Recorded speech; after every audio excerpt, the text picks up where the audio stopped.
नमः सूर्याय चन्द्राय मङ्गलाय बुधाय च गुरुशुक्र शनिभ्यश्च राहुकेतुवे कुर्वन्तु सर्वे मम सुप्रभातं ಶ್ರೀಗುರುಭ್ಯೋ ನಮಃ ಹರಃ ಓಂ.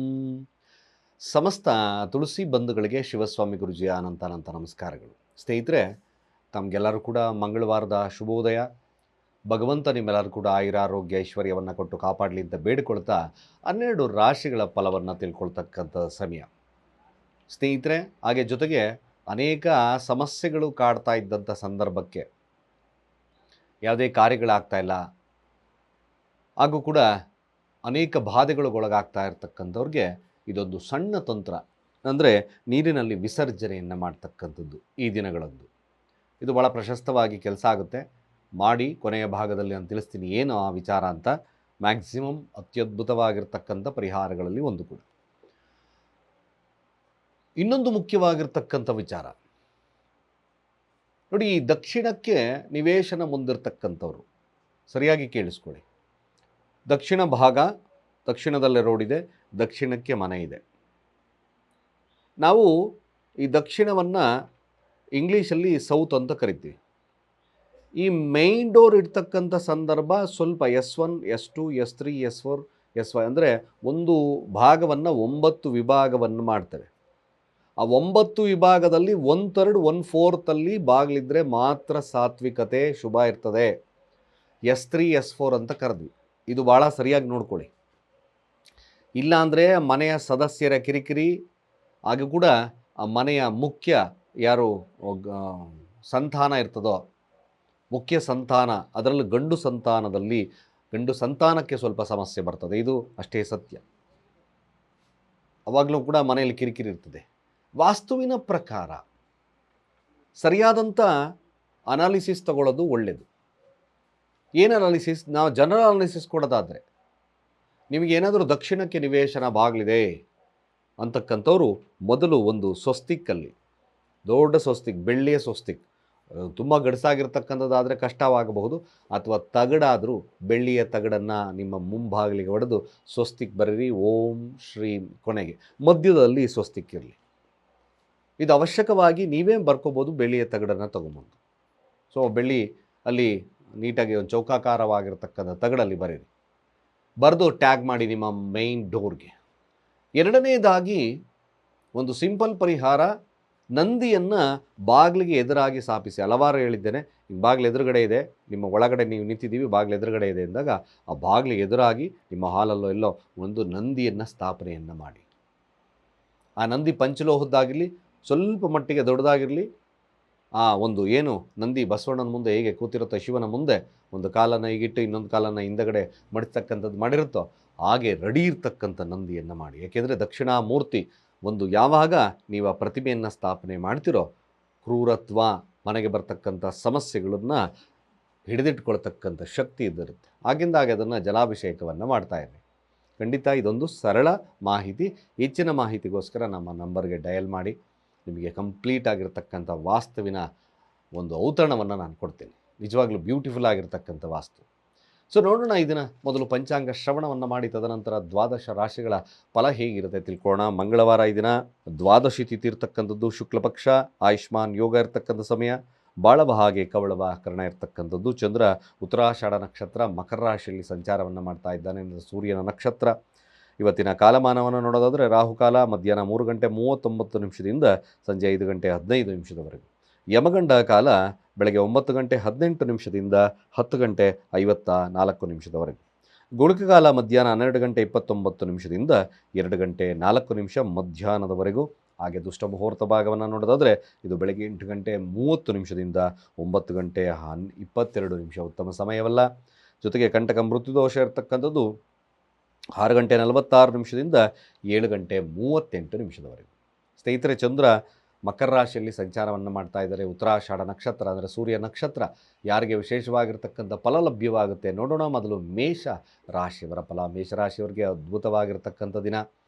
ರಾಜಕಾರ್ಯ, ರಾಜಯೋಗ, ಹಾಗೆ ಅಷ್ಟೇ ಕೋಪ, ರಾಜ TV ಎಲ್ಲ ಇರ್ತಕ್ಕಂಥ ದಿನವಾಗಿ ಮೇಷರಾಶಿಯವರಿಗೆ ಪರಿಣಾಮವನ್ನು ಬೀರುತ್ತೆ. ರಾಜಕೀಯವಾಗಿರ್ತಕ್ಕಂಥ ವಿಚಾರಗಳಲ್ಲಿ ಅದ್ಭುತವಾಗಿರ್ತಕ್ಕಂಥ ಯಶಸ್ಸು ಸಿಗುತ್ತೆ. ಮೇಷರಾಶಿಯವರು ಸೂರ್ಯನ ಹಾಗೆ ಶಿವನ ಆರಾಧನೆ ಮಾಡ್ಕೊಳ್ಳಿ, ಇನ್ನಷ್ಟು ಶುಭ ಫಲ ಆಗುತ್ತೆ.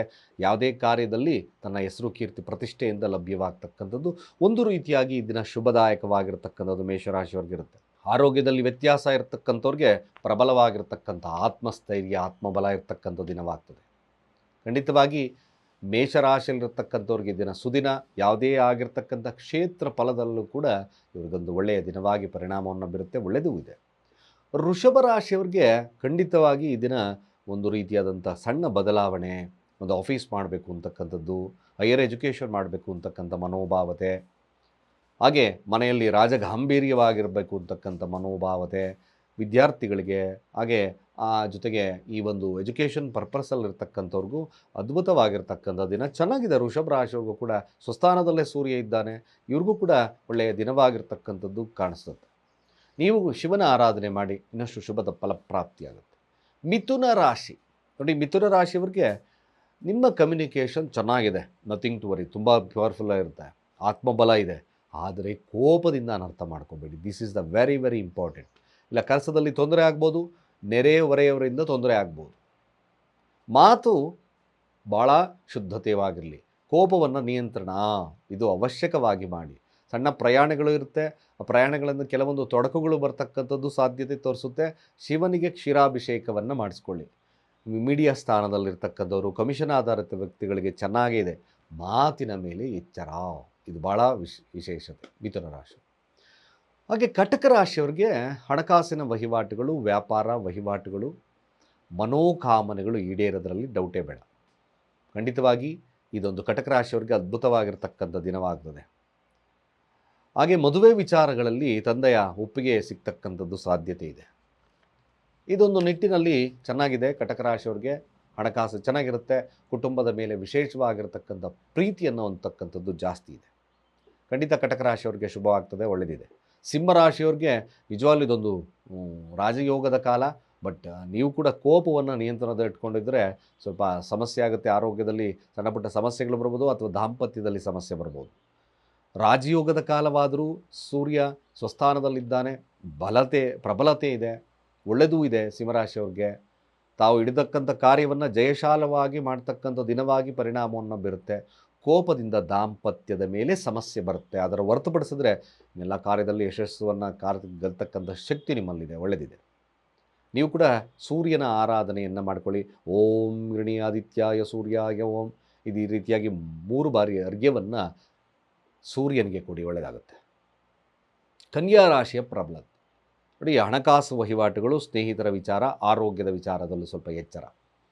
ಸ್ವಲ್ಪ ಮಿಸ್ ಆದರೂ ಕೂಡ ನಷ್ಟ ಜಾಸ್ತಿ ಆಗ್ತದೆ.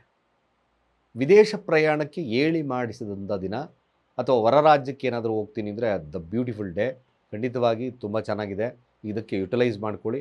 ನೀವು ಸ್ವಲ್ಪ ಚಪಾತಿಯನ್ನು ಹಸುಗಳಿಗೆ ತಿನ್ನಿಸ್ತಕ್ಕಂಥದ್ದು, ಗೋಧಿಯ ಪಾಯಸವನ್ನು ದೇವರಿಗೆ ನೈವೇದ್ಯವನ್ನು ಮಾಡ್ತಕ್ಕಂಥದ್ದು, ಸ್ವಲ್ಪ ಧ್ಯಾನಾಸಕ್ತರಾಗ್ತಕ್ಕಂಥದ್ದು ಒಳ್ಳೆಯದಿದ್ದೀರ.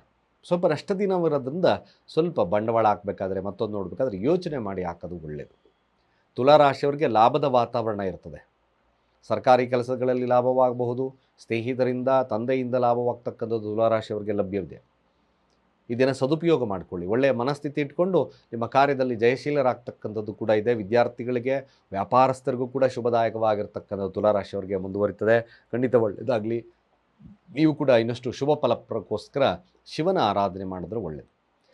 ವೃಶ್ಚಿಕ ರಾಶಿಯವರಿಗೆ ಪ್ರಯತ್ನವನ್ನು ಪಟ್ಟರೆ ಖಂಡಿತ ಜಗತ್ತನ್ನು ಗೆಲ್ತಕ್ಕಂಥ ಶಕ್ತಿ ನಿಮ್ಮಲ್ಲಿ ಈ ದಿನ ಬರುತ್ತೆ. ಅಂದರೆ ಅರ್ಥಾತ್ ಹೆಸರು ಕೀರ್ತಿ ಪ್ರತಿಷ್ಠೆದಾಯಕ.